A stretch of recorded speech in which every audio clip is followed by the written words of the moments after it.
ایک اور زاویے سے واضح کر دوں، منہاج المسلمین عنوان قائم کیا ہے خلافت اور اس کے متعلقات۔ اس عنوان کے تحت سب سے پہلا عنوان جو قائم کرتے ہیں وہ ہے خلافت علی منہاج النبوہ، صفحہ نمبر 671۔ صفحہ نمبر 672 پر عنوان قائم کرتے ہیں امیر کے حقوق، رعایا کے فرائض۔ اصل عنوان کیا ہے؟ خلافت اور اس کے متعلقات، اور اس کے تحت امیر کے حقوق لکھیں۔ پھر اگلا عنوان ہے رعایا کے حقوق، امیر کے فرائض۔ بنیادی عنوان ہے خلافت اور اس کے متعلقات۔ پھر آگے چل کر مختلف عنوانات کے اندر ایک عنوان اور بھی قائم کیا جس سے آپ کو مضبوط طریقے سے یہ بات اور زیادہ سمجھ میں آ سکتی ہے کہ بیعت کا تعلق کس سے ہے۔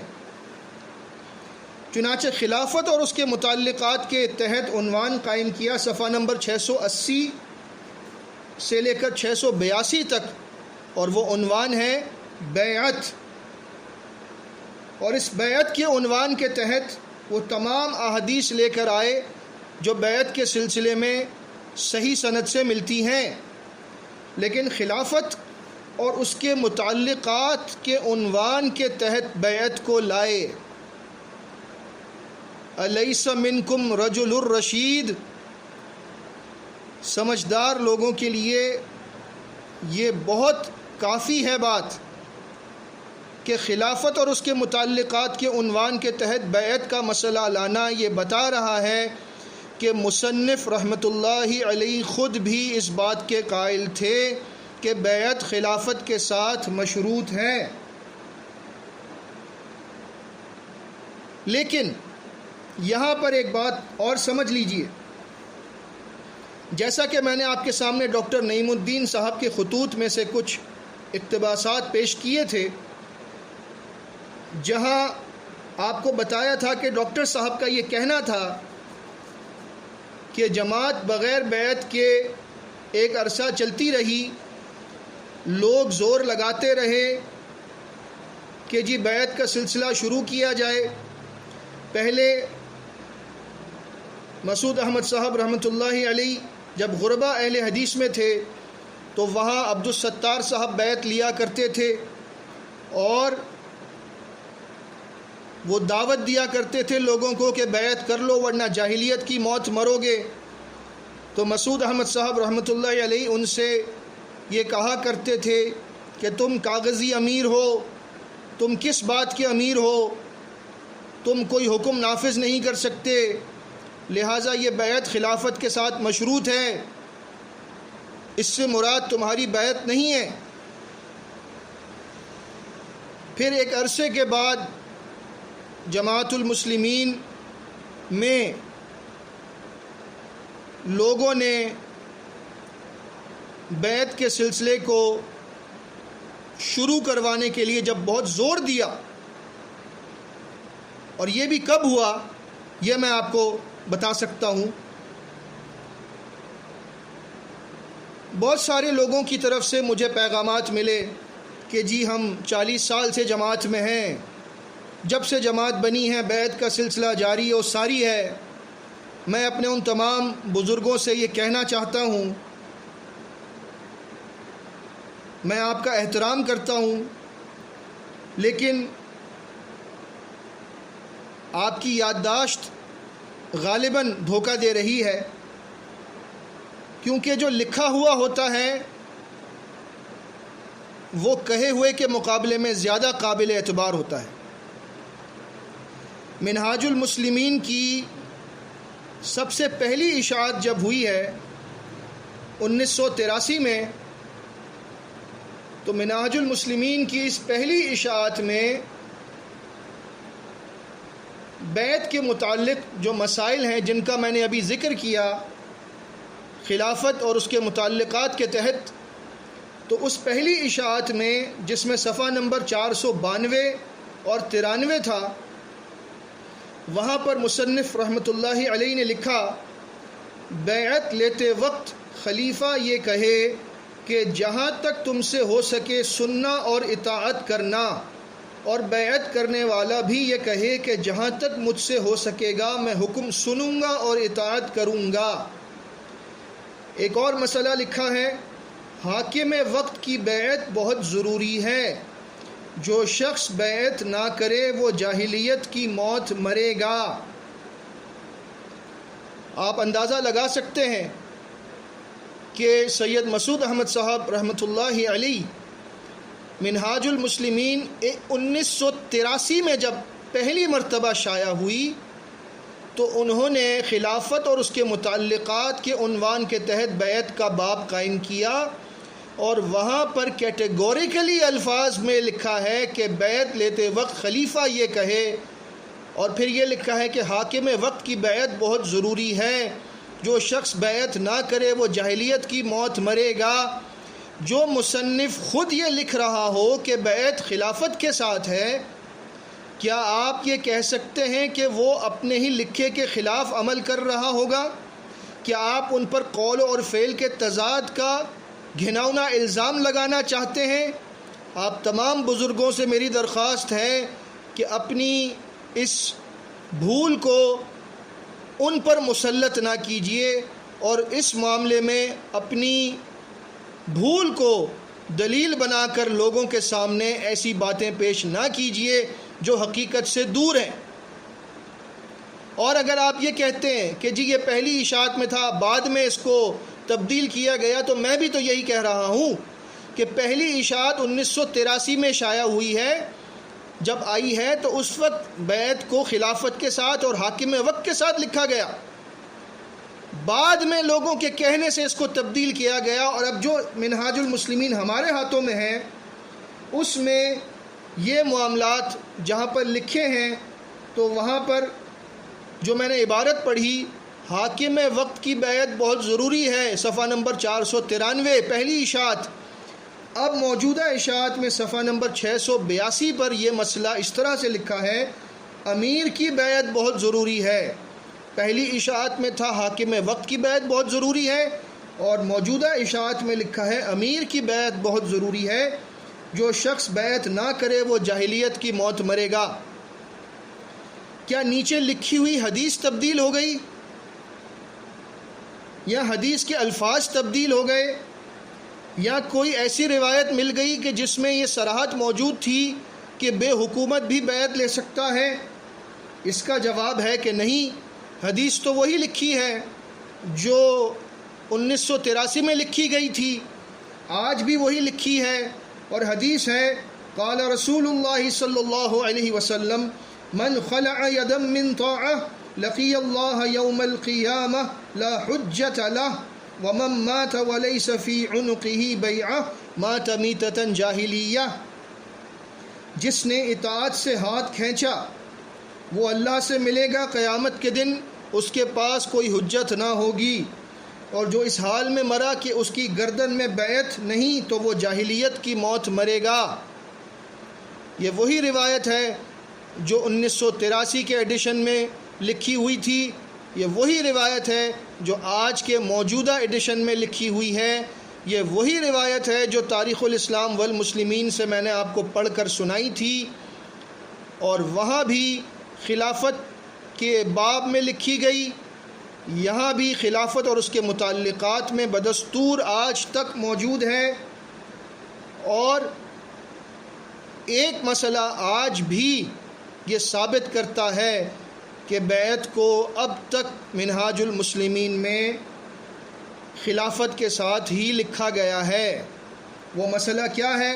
صفحہ نمبر 681 پر آج بھی موجود ہے، جب کوئی خلیفہ مقرر ہو جائے تو اس کے ہاتھ پر بیعت کی جائے، پھر اگر کوئی دوسرا خلیفہ بیعت لینے لگے تو اس کے ہاتھ پر بیعت نہ کی جائے بلکہ اسے قتل کر دیا جائے۔ یہ مسئلہ آج بھی جوں کا تو منہاج المسلمین صفحہ نمبر 681 پر لکھا ہے۔ معلوم ہوتا ہے کہ تبدیلی کروانے والے حضرات سے یہ چوک گیا اور وہ اس مسئلے کو اپنے مخصوص متشددانہ متعصبانہ انداز کے مطابق ڈھال نہ سکے، اور الحمدللہ یہ آج تک ایسے ہی موجود ہے۔ ممکن ہے اب اس مسئلے کو بھی تبدیل کر دیا جائے اور خلیفہ کے بجائے امیر کا لفظ لکھا جائے، لیکن یہ کرنے کے لیے ان کو بڑی مصیبت اٹھانی پڑے گی،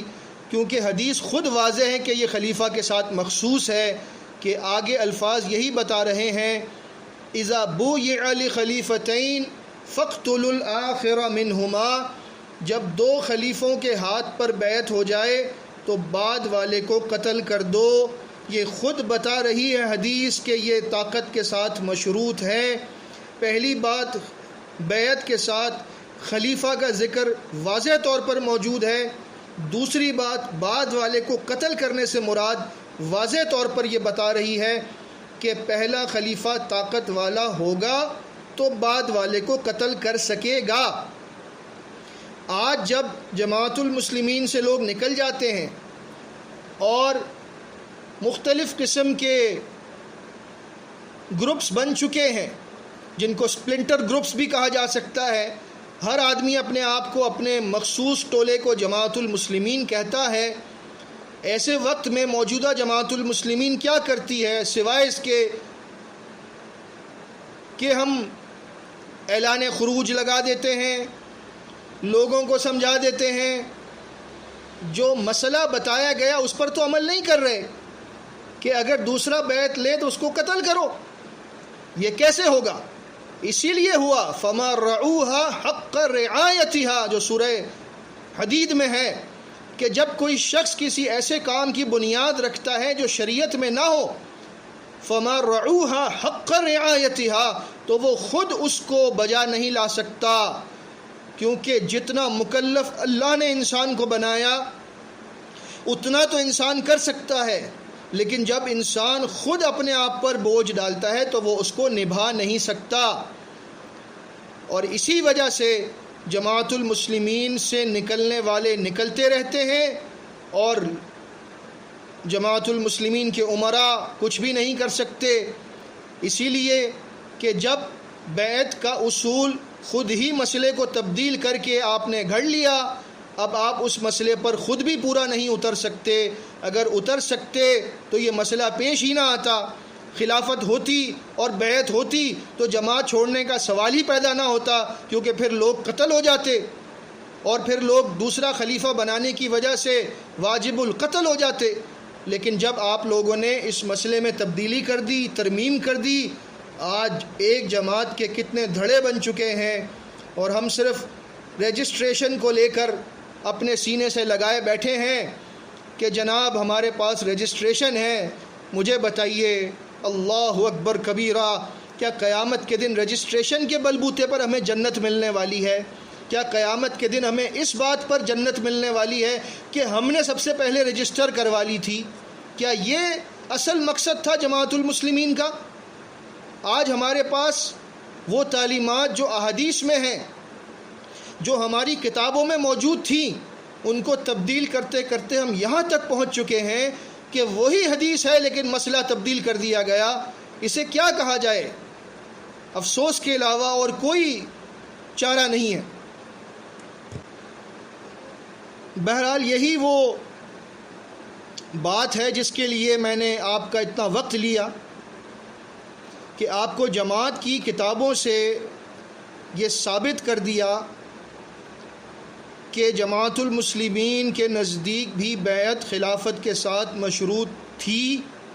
اور آج بھی تاریخ الاسلام والمسلمین میں وہ تمام احادیث خلافت کے باب میں لکھی ہیں۔ منہاج المسلمین میں آج بھی خلافت اور اس کے متعلقات کے تحت بیعت کا مسئلہ لکھا ہے، اور 2 خلیفوں والی روایت بالکل اسی طرح آج بھی موجود ہے، جو اس بات کا منہ بولتا ثبوت ہے کہ جماعت کے نزدیک بیعت خلیفہ کے ساتھ مشروط تھی، اور اس حدیث کی روح سے آج بھی ہے، لیکن متشدد لوگوں کے دباؤ میں آ کر اس مسئلے کو تبدیل کیا گیا۔ ڈاکٹر نعیم الدین صاحب کے خطوط میں ایک اور بھی بات ہے جس پر میں مختصراً آپ کی توجہ مبذول کروانا چاہتا ہوں۔ انہوں نے اپنے خطوط میں ایک جگہ لوگوں کے سوالات کا ذکر کیا، اور یہاں پر وہ لکھتے ہیں کہ لوگ یہ سوال کرتے ہیں کہ آپ کی جماعت میں بیعت امیر لازمی ہے، بغیر اس کے نہ کوئی شخص مسلم ہے اور نہ جماعت المسلمین میں، کیا کوئی غیر حکومت کا محکوم، خاص طور پر مشرک حکومت کا محکوم، کسی سے شرعی طور پر اپنی سمع و طاعت کی بیعت لے سکتا ہے؟ رسول اللہ صلی اللہ علیہ وسلم مکہ میں مغلوب تھے، محکوم نہیں تھے۔ آپ نے مکہ میں رہنے والوں سے قیام خلافت کے سلسلے میں اپنی سمع و طاعت کی بیعت آخرت کی وعید کے ساتھ نہیں لی۔ جو وفود باہر سے آتے تھے وہ کسی حکومت یا شخصی قبیلے کے باقاعدہ محکوم نہیں تھے، آپ نے ان سے قیام خلافت کے سلسلے میں سمع و طاعت کی رضاکارانہ بیعت لی ہے، یعنی والنٹیرلی۔ کسی کو آخرت کی وعید کے ساتھ یہ نہیں کہا کہ بیعت نہیں کی تو جاہلیت کی موت مرو گے۔ مکی زندگی میں ایسی کوئی بیعت ثابت نہیں ہے۔ جو بھی بیعت تھی والنٹیرلی تھی، رضاکارانہ تھی، لوگ خود آ کر بیعت کرتے تھے، جیسے کہ زماد رضی اللہ تعالیٰ عنہ کی روایت ہے صحیح مسلم میں، ہاتھ یدکا ابایعک علی الاسلام، اپنا ہاتھ بڑھائیے، میں آپ کے ہاتھ پر اسلام کی بیعت کرتا ہوں۔ اس وقت تک بھی جتنے صحابہ کرام کی بیعت ہوئی وہ رضاکارانہ بیعت تھی۔ جب مدینہ پہنچ گئے، آگے لکھتے ہیں ڈاکٹر صاحب، لازمی بیعت آخرت کی وعید کے ساتھ مکہ میں نہیں لی، بلکہ بھائی چارے کے طور پر بیعت لی۔ آپ کے امیر نے مشرک ملک اور حکومت کی شہریت حاصل کر کے بلا مشروط محکومیت کی بیعت کر رکھی ہے، یعنی آپ کا امیر خود اپنی حکومت سے بیعت شدہ ہے، وہ کیا کسی سے بیعت لے گا؟ کیا شرعی طور پر وہ محکوم ہوتے ہوئے اس بات کا مجاز ہے کہ لازمی طور پر بیعت لے مع آخرت کی وعید کے؟ اگر بیعت نہیں تو جاہلیت کی موت مریں گے لوگ۔ نبی صلی اللہ علیہ وسلم نے مدینہ آنے کے بعد جب خلافت قائم ہو گئی، اس وقت کی بیعت میں یہ الفاظ ملتے ہیں کہ جس نے بیعت نہیں کی اس کی موت جاہلیت کی موت ہوگی، یعنی یہ بیعت صرف خلافت کے ساتھ مشروط ہے۔ آپ کہتے ہیں کہ آپ کا دعویٰ ہے کہ ہمارا ہر کام عین سنت کے مطابق ہے۔ آپ کوئی حدیث پیش کر دیجئے کہ ایک مشرک حکومت کا محکوم شخص اپنی سمع اور طاعت کی بیعت آخرت کی وعید کے ساتھ لینے کا اہل ہو۔ اب مجھے بتائیے اس کا جواب ہم کیا دے سکتے تھے، سوائے اس کے کہ نعیم الدین صاحب کے خطوط کو اٹھا کر داخل دفتر کر دیا گیا، ان کا جنازہ پڑھانے سے انکار کر دیا گیا، ان کے بارے میں ایسی ایسی باتیں کہی گئیں کہ انسان بیان بھی نہیں کر سکتا۔ یہ سب کچھ کیوں ہوا؟ اسی لیے ہوا کہ ان کے اعتراضات اس نئے معاملے پر تھے۔ ان کا اعتراض مسعود احمد صاحب پر نہیں تھا، ان کا اعتراض جماعت پر نہیں تھا، ان کا اعتراض ان لوگوں پر تھا جنہوں نے اپنے تشدد کی وجہ سے اپنے فہم کو مسلط کیا اور کتابوں میں ترامیم کروائیں اور بیعت کے مسئلے کو ایمانیات اور اسلام کا مسئلہ بنا دیا، اور وہ تمام باتیں فراموش کر دی، نظر انداز کر دیں جو پہلے ہماری کتابوں میں لکھی گئی تھیں اور آج تک موجود ہیں۔ تلاش حق آج بھی پکار کر کہہ رہی ہے کہ خلافت راشدہ کے ساتھ یہ حدیث مخصوص ہے، امیر اور مامور کے خطبہ دینے والی۔ صحیح تاریخ الاسلام والمسلمین آج تک پکار کر کہتی ہے کہ امیر کی اطاعت، بیعت اور اس طرح کی تمام روایات آداب خلافت کے باب کے تحت لکھی گئی ہیں، منہاج المسلمین کی پہلی اشاعت جن لوگوں کے پاس موجود ہے وہ آج بھی پکار کر کہتی ہے کہ خلافت اور اس کے متعلقات کے تحت بیعت کے مسئلے کو بیان کرتے وقت خلیفہ کے الفاظ اور حاکم وقت کے الفاظ موجود ہیں۔ حتیٰ کہ ترمیم شدہ منہاج المسلمین میں بھی آج تک ایک مسئلہ خلیفہ کے ساتھ بیعت کے الفاظ میں موجود ہے۔ کیا اب بھی عقل والوں کے لیے سمجھنے کے لیے یہ بات کافی نہیں ہے جو میں نے شروع میں کہی تھی کہ یہ مسئلہ بعد کے لوگوں نے مسعود احمد صاحب رحمۃ اللہ علیہ کو اپنی سختیوں کے باعث، تشدد کے باعث ان کو مجبور کر کے اس مسئلے کو تبدیل کروایا ہے؟ اگر اب بھی آپ کہیں کہ نہیں تبدیل نہیں کروایا تو پھر میں یہی کہوں گا کہ اللہ سے علم نافع کی دعا کیجئے اور اس جنازے کو یاد رکھیے۔ میں دوبارہ یاد دلا دوں، مجھے معلوم ہے میری اس بات کی وجہ سے کھلبلی مچ گئی اور لوگ گواہ تلاش کرتے پھر رہے ہیں کہ کہیں سے گواہ مل جائے کہ بدر الدین صاحب کا جنازہ جنہوں نے بیعت نہیں کی تھی وہ سید مسعود احمد صاحب رحمۃ اللہ علیہ نے نہیں پڑھایا تھا۔ بڑی کوشش کی لیکن الحمدللہ کسی کو ایسا گواہ مل نہیں رہا، کیونکہ لوگ جنازہ پڑھانے کے تو گواہ بہت ہیں، نہ پڑھانے کا گواہ کہاں سے لائیں گے؟ لہٰذا اس بات کو مسعود احمد صاحب رحمۃ اللہ علیہ کا رجوع تسلیم کرتے ہوئے میں ان معاملات پر ان کا دفاع کر رہا ہوں کہ جن کا نام لے کر آج جماعت المسلمین تکفیر کرتی ہے وہ اس جنازے کو